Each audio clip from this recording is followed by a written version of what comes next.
আমি মমতাজ কুমার রহমতুল্লাহ আমার ছেলেকে আমার বুকে টানে নিয়ে গেছে।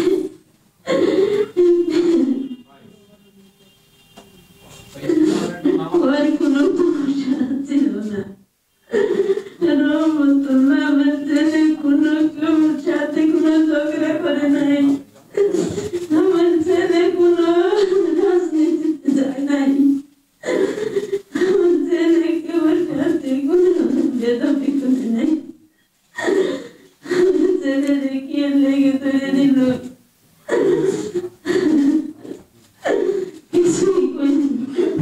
কিছুই আমি জানি না। আমার ছেলের শরীরে জ্বর ছিল,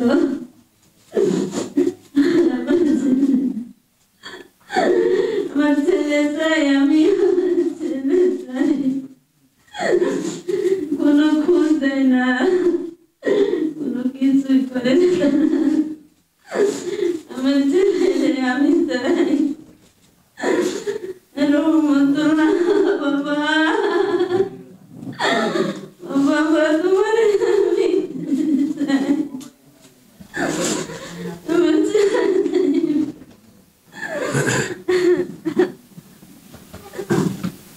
এই মায়ের এই কান্না, এই বুক ফাটা আর্তনাদ, এই আত্মচিৎকার, এই বেদনা এই সরকার দেখবে না। আমরা আবারও সরকারের কাছে অনুরোধ করব, এই মায়ের কাছে তার সন্তানকে, এই বোনদের কাছে তার ভাইদেরকে, এই তাদের এই স্ত্রীদের কাছে তাদের স্বামীদেরকে আপনি ফিরিয়ে দিন। একটা জিনিস জানবো, মানে রাত 12টায় এসে তারা আসলে নক দিল কিভাবে? সে তো বাসায় ঘুমিয়েছিল। ম্যারিড, বিবাহিত, সে আনম্যারিড। আশা বাসার মধ্যে কিভাবে নক নক করলো, ডাক দিল কিভাবে? এই আমাদের টিনের মানে গেট আছে বাহিরে, ওই গেটে মানে ওরা করছে, পরে আরেক পাশ দিয়ে ঘুরে এসে পরে আমার আম্মা দরজা খুলে না যে না লাইট দেখছে বাইরে, লাইট দেখার পরে আমার আম্মা উঠে গেছে গা, ওই লাইট কে এত বারিন্দা দিয়ে আমাদের বারান্দার গেটের মধ্যে তালা নাই, যদি থাকতো তাহলে মানে এত তাড়াতাড়ি ওরা করতে পারতো না। পরে আমার মাকে বলছে যে খুলেন, যে না, আমার মা কইছে না, আমার ঘরে পুরুষ মানুষ নাই ওরকম, আমি খুলতে পারবো না, আমি মহিলা মানুষ, আমি খুলবো না। পরে আমার পাশের বাড়িতে থেকে মনে হয় স্বাস্থ্য ভাই লাগে, মানে বেশি কিছু বুঝি না, শিক্ষিত না ওরকম, তারে ডাইকাই না। পরে ওই নাকি বলছে যে চাচি খুললো, আমি আসছি। পরে আমার মা খুঁজে দিচ্ছে, তখন ওরা সাথে সাথে ওই রুমে যায়।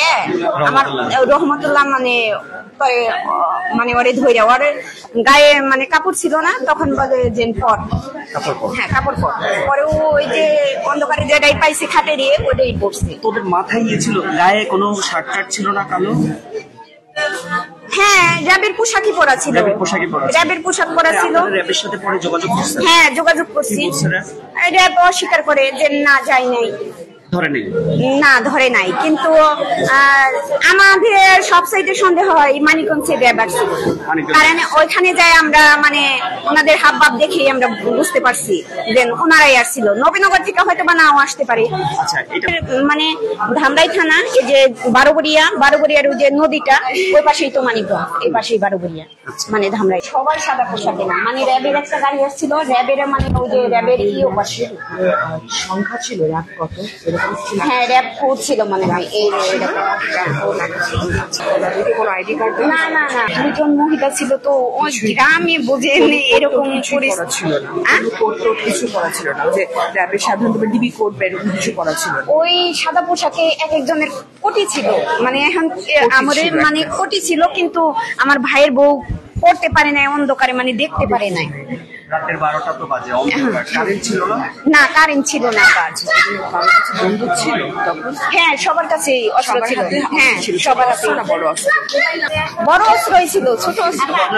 র্যাবের পোশাক, হ্যাঁ, র্যাবের যে এখানে রুমালের মতো বাঁধে, ওগুলোও ছিল। হ্যাঁ, মাথায় বাঁধে, তারপরে ক্যাপের মতো পরে আসছিল। আচ্ছা, মানে আপনারা তাহলে কনফার্ম যে র্যাব আবারও র্যাব এইভাবে সক্রিয়?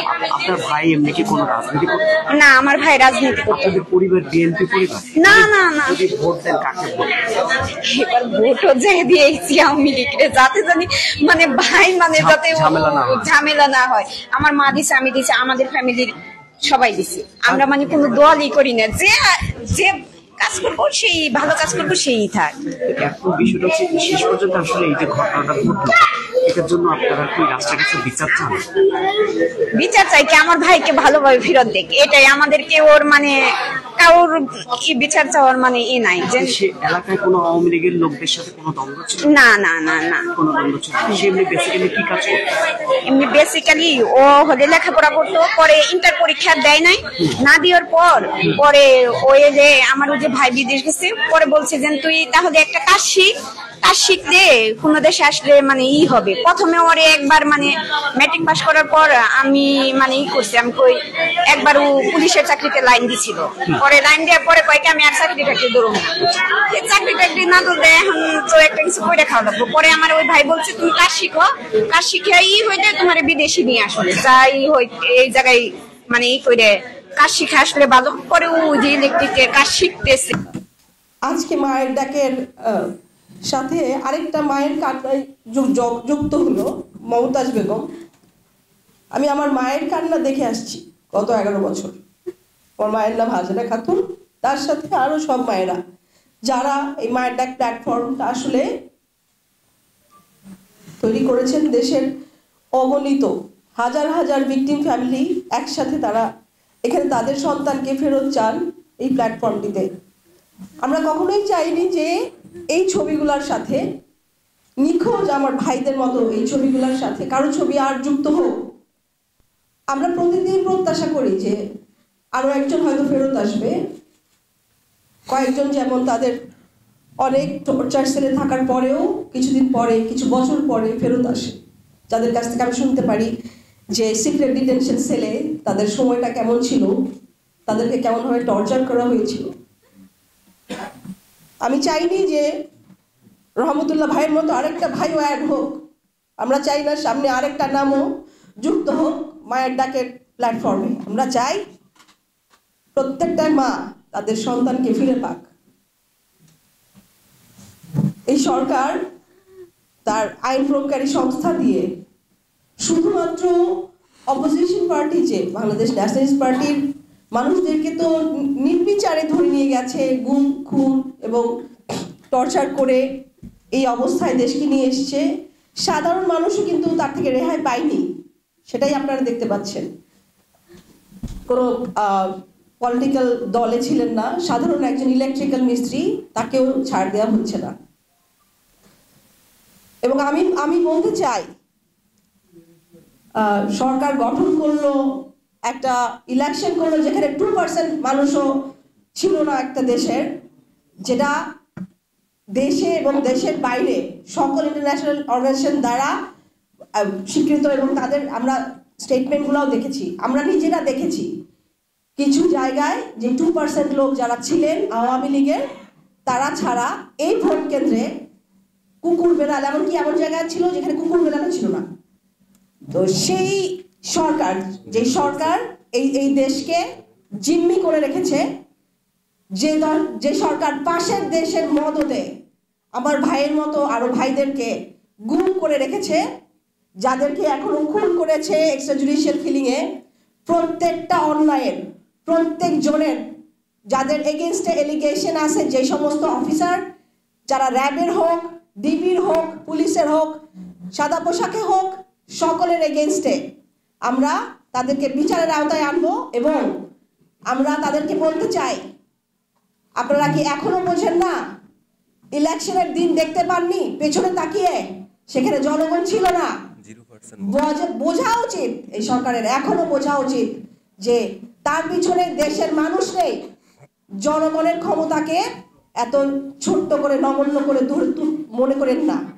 এবং জনগণ এখন এই সাধারণ মানুষজন কান্না, সাধারণ মানুষের এই আওয়াজ আমাদেরকে কিন্তু আমাদের ভাইদেরকে ফেরত পেতে সেই পর্যায়ে নিয়ে যেতে সাহায্য করবে। আমরা আশা করব আপনাদের এখনো শুভবুদ্ধির উদয় হোক এবং আপনারা বুঝতে পারেন শুধুমাত্র নিজেরা বসে নিজেরা ক্যাবিনেট গঠন করলেই দেশ চালানো যায় না। জনগণ লাগে, সাধারণ মানুষকে তাদেরকে বাঁচতে দিতে হবে, তাদেরকে সাধারণভাবে জীবন ধারণের অধিকার দিতে হবে। ধরে নিয়ে গিয়ে মুখ বন্ধ করে 10 বছর 11 বছর 5 বছর 8 বছর প্রত্যেকটা মানুষকে গুম করে রেখে কোনো কিছু কি বন্ধ করতে পেরেছেন নির্বাচন করে ক্ষমতায় আসতে? অতটুকু তো পারেননি। আমি সরকারকে বলবো এবং সকল আইন প্রয়োগকারী সংস্থাকে, প্রত্যেকটা কমান্ডিং অফিসার যারা ইনভলভ আছেন তারা এখনো বোঝেন আপনাদের সাথে আমার দেশের বাংলাদেশের কোনো মানুষ নাই। এবং এই জন্য আমরা যারা ভিকটিম, আমরা যারা এখন পর্যন্ত সহ্য করে যাচ্ছে এই নির্যাতন অত্যাচার, আমরা প্রতিটা অন্যায়ের বিরুদ্ধে, প্রতিটা অত্যাচারের বিরুদ্ধে রাস্তায় থাকবো। আপনারা প্রহসনমূলক ইলেকশন করেন, ক্যাবিনেটে বসেন, তামাশা করেন, যাই করেন না কেন নেমে আসতে হবে, ফেরত দিতে হবে আমার ভাইদেরকে, আমাদের কাছে ফেরত দিতে হবে এবং প্রতিটা অন্যায়ের বিচারের আওতায় আমরা নিয়ে আসবো ইনশাআল্লাহ। মায়ের ডাকের প্ল্যাটফর্মে আমরা আশা করব আর কোনো নাম যুক্ত না হোক। যতগুলো ছবি আমরা ধরি, যতজন গুমের পিকচার আপনারা দেখতে পান, তারা স্বজনরা ধরে রাখে, এদের মধ্য থেকে মানুষগুলো ফিরে আসুক, এই সংখ্যাটা কমে আসুক। আমি আশা করব সরকারের সুবুদ্ধির উদয় হোক এবং আমরা মায়ের ডাকের পক্ষ থেকে এই রহমতুল্লাহ ভাইকে তার পরিবারের কাছে ফেরত দেওয়ার জন্য আকুল আবেদন জানাচ্ছি।